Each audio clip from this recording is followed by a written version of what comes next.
Alright, and what's up everyone, I'm Motive Games, and today we're back with another Last Epoch build video. This time we're going to be on Marksman. So this is a build that I've been playing around with lately because I wanted to try Marksman. A lot of its skills are buggy, so I tried to work with what felt the best, and at the moment, I've decided that that is Hail of Arrows and Puncture. Now, as a quick disclaimer, this build does require a minimum of one unique, in my opinion, and that is going to be Sanguine Horde. It does not have to be legendary like this one. As long as you have a Sanguine Horde, that's fine. You can low roll it, it'll still be okay. Another unique that really makes this build shine is Valdir's Chalice, and we'll get into why in a bit, but this is necessary and this is helpful. Everything else, icing on the cake, barely needed. In some cases, there would even be gear better than this in Exalteds. We'll go over those. Now, let's go ahead and start on skills. We're gonna start with Hail of Arrows. This is the keystone of the build, essentially, what we're gonna be playing around. You essentially shoot a hail of arrows down at a target location. You can get multiple of them going, and the damage can stack up pretty well. So we're gonna start with 2 points of focus, 1 point of quick draw, and then 5 points of tear flesh. This is gonna give us 200% bleed chance, and it's kind of the whole focus of the build, right? We're a damage over time build focusing around bleed, so there's gonna be a lot of physical damage, a lot of armor shred, or not armor shred, sorry, physical resistance shred, big difference. Yeah.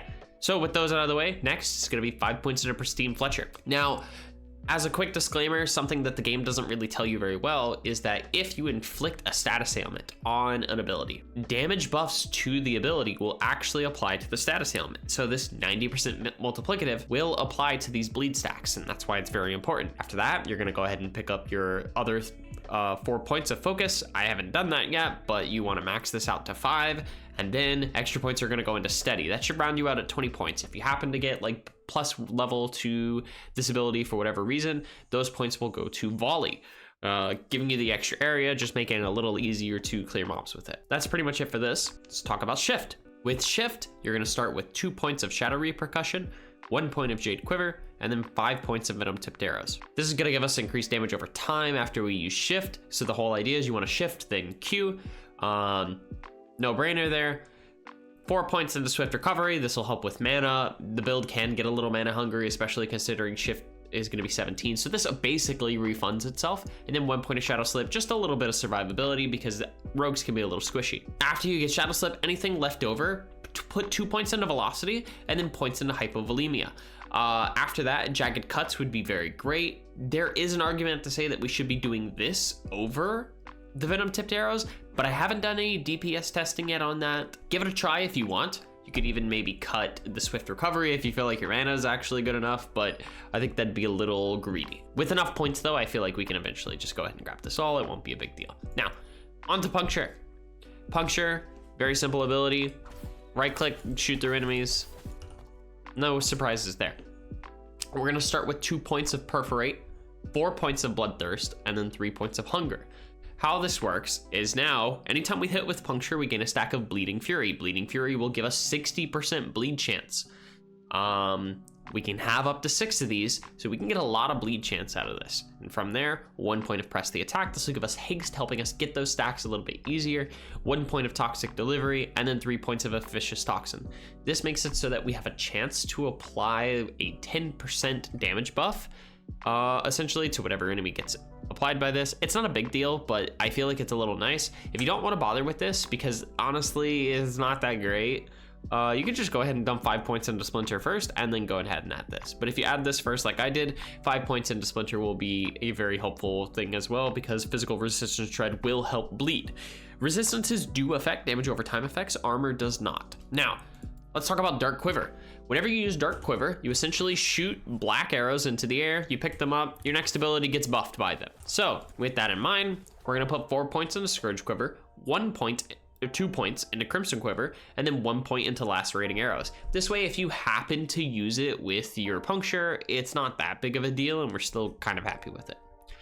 After that, 4 points into Heavy Arrows, 1 point into Mending, 1 point, and then 4 points into Nightfall. The whole idea is we're trying to put 1 point into Until Dawn after that, and then we're just gonna go ahead and pick up Tide of Darkness. Tide of Darkness isn't gonna be a big deal, but if you happen to get crit chance in the build somehow, we'll at least be able to turn it into damage. The big things that we're trying to pick up is pretty much just like the Scourge Quiver, and then like a little bit of Heavy Arrows. Not too big of a deal. So yeah, let's move on.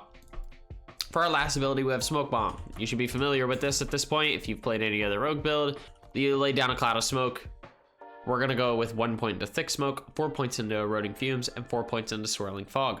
This makes it so that we have a bunch of armor shred. It stacks really fast. Now, if you don't like the idea of kind of standing on top of the boss inside of it, after your 4 points of eroding fumes, pick up Smokescreen Arrow. Otherwise, pick it up after you pick up this, whichever. Smokescreen Arrow makes it so that you can essentially target where the bomb goes. That's why I'm able to stand all the way over here and shoot it on my enemy. I used the wrong skill, but you can see what I mean, right? We shoot the smoke, and then we're able to get a bunch of these stacks of shred. It's very nice. After that, go ahead and pick up 5 points of lingering fumes. This makes it so that it lasts longer, and then anything extra can go into generosity. I have experimented with impending gloom, but I haven't found it to be very helpful. So you can maybe eventually pick up both if you get enough points, but this is what I've found good for now.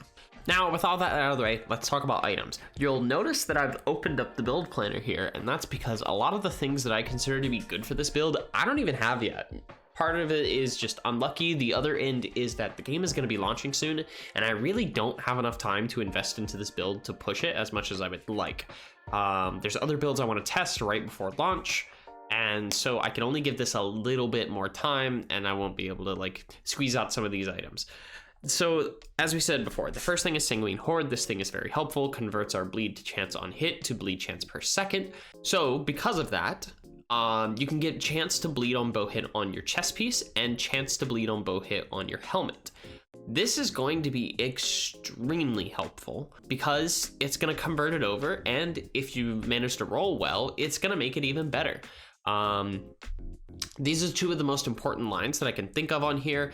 If you don't have the Draw Course Compass, which that's fine, you can pick up like any good bow. There's like Northern Bow has this line, and that's fine. Yeah, you can pick up Northern Bow with some good affixes on it. I don't think there's anything that's too important. You'd want like damage over time and stuff, but that would be pair really well with this.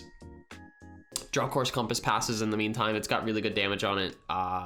But we really don't care for the most part what you use, as long as you don't use something that's going to like hamper the build. An example of that would be Acid Fletch. If you used Acid Fletch, you would convert all your bleed to poison, and it would just be awful. So, second important one is going to be Valdir's Chalice. The whole reason, 40 to 50% chance to bleed on hit. Simple as that. And bleed duration. The bleed duration is actually really good. The two things that these have in common as well is this gives you 2% of physical damage over time, Delta's leeched, and this is going to give you 2% of damage over time, leeched as health. Basically the same thing in this build. So we're getting 4% of damage over time, leeched as health. Very nice. It'll help you stay stacked up. But yeah, we really only care about the bleed on hit and the bleed duration. Outside of that, rings. You'll notice that we have the opal ring set to give us increased cooldown recovery speed. This way we can shoot rain of arrows faster and then increase damage over time and physical. I've pretty much mirrored them. You can make the secondaries on most of these anything you want, whatever resistance is. As we've always said before, resistances aren't always the best. You could get health, you can get endurance threshold, or crit avoidance. That's insanely good. Reduced crit damage taken is an alternate to that. Plated gauntlets, you want damage over time and dex.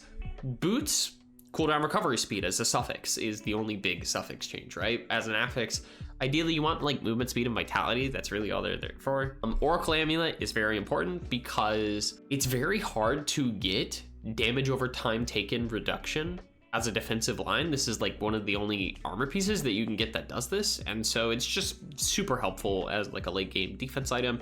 In the meantime, wear anything that isn't Jade Amulet. Jade Amulet actually does nothing on this build. Exile Hat is the ideal headpiece. That's not a rare. I haven't found any uniques, honestly, that I really like for this, so I've been sticking with this because it has like 65% increased bow damage. It's always nice. And then Scalebane gives you some good armor. It gives you increased damage over time, but like if you happen to like be playing this build for a long time, Gorgon Scale Coat would actually be really nice because of the crit avoidance and lightning resist. Maybe you want Brigandine. Yeah, so just like this is good for now when you get it at level 50, but maybe swap it out for some defensive pieces as you fill out your offenses. For idols, a lot of idols can get chance to bleed on hit. If you roll those really high ones, like 14%, I'd wear them. If you're getting like 5% on it, don't bother. Ideally, you'd get chance to bleed on hit and then like a defensive bottom line, not an offensive one. Mostly because like these necrotic damages ones do nothing for us. And then yeah, just filling it out with like resistances and other things. I haven't looked through the idols too much, so I can't say that there's like any large or wide idols that actually do anything big for it. They might exist. Keep an eye out, but that's the most part for this. All right, now for passives, we're gonna start with 1 point into Guile, and then 4 points into Steady Hand. From there, it's gonna be 5 points into Evasion, 5 points into Dodge and Parry, and then 5 points into Agility. We're picking up Steady Hand because it's Dexterity and Health, no brainer. We're picking up Guile to open up Evasion, which gives us reduced damage taken while moving and dodge rating. The reduced damage taken is multiplicative, so it's really nice. And then bonus damage per movement speed. This is one of the reasons why we actually like having movement speed on the boots. Dodge and Parry gives us Glancing Blow chance. Glancing Blow gives us a chance to take reduced damage taken once you have a stack of it. So yeah, you'll notice we're taking a lot of defensive stuff here. I think that's really important on Rogue because this class is just so frail. From there, we're gonna go ahead and pick up 5 points of Assassin Quiver, 5 points of Missile Mastery, and then 10 points of Prolonged Demise. This gives us 10% reduced damage taken over time. Again, really helpful. And then 70% damage over time for us as well. So, no brainer, I think. 1 point to Wound Maker, and then 5 points to Heightened Senses. This gives us 35% crit strike avoidance, more defenses, and then crit strike multiplier, which not that helpful, but if you ended up taking the note in Black Arrow Rain that made it so that your crit strike gets converted to damage over time, then, you know, at least it's not worthless. 10 points into Barbed Arrows. This is a lot of bleed chance on hit, really helpful for the build. 10 points into Ethereal Arrows. This gives us mana regen to keep the build going, and it'll technically make your Rain of Arrows do more damage. 2 points into Master Archer. This gives you increased rate of arrow size, which is making it so that we are able to actually hit a bunch of enemies a lot easier. From here, there's a lot of wiggle room. I've seen some people say they really like taking Mana Warp because it makes it so that their skills do more damage because of Ethereal Arrows, like bow mana cost to mana, but I don't think this is worth it personally. So instead, I like to either pick up Thief's Quiver, especially if you don't have the uniques that we were talking about, like the Chalice. This could be great for bow damage leads us health and then some extra health, or like Focus Fire right here to give us some extra dexterity. And then lastly, we'll just go ahead and pick up some Draining Arrows to get more HP, just rounding out more defensive stuff. When Falconeer comes out, there will be, I feel like, some better passives that we can maybe dip into in there. I will update the build planner for the 1.0 to kind of reflect that. So yeah, keep an eye out for that, especially if you're playing after the 1.0 release.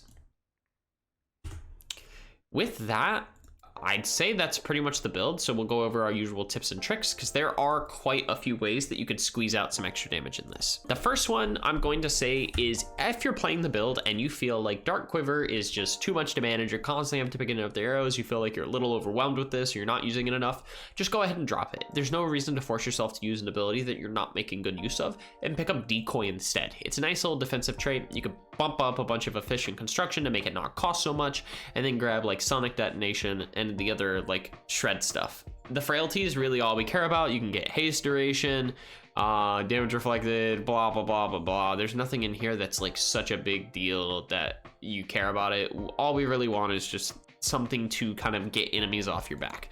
Decoy could be good for that, but I really like having the Dark Quiver, and I never feel like I'm at that big of a threat.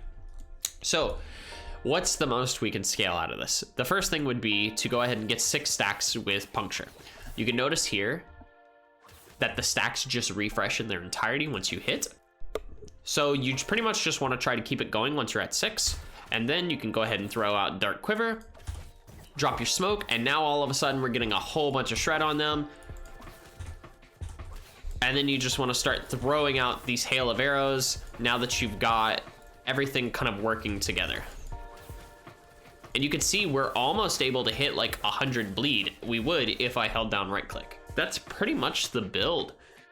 You just want to do that. If you're running through monoliths, you can pretty much just run and like throw that and kind of walk away, kite enemies through it. You don't need to do all the different management, but just like occasionally hitting stuff so you can get like the haste and the frenzy on hit can be very helpful as well. That's really all I've got. It's a simple build. I feel like once you understand like how to squeeze out the most against bosses, I actually find it very comfy for doing monoliths though. So I hope you enjoy it. This was my take on a like marksman build, and I'll catch you guys next time. If you enjoyed this video, make sure to drop a like and a subscribe. We also stream on Twitch where I was testing this build for a little bit, and other things that we'll be doing along the lines. My next video I'm planning to do is around, I think I'm gonna do like a minion Forge Guard build. If there's a build you'd like to suggest, leave it down in the comments. I might approach it. So yeah, peace.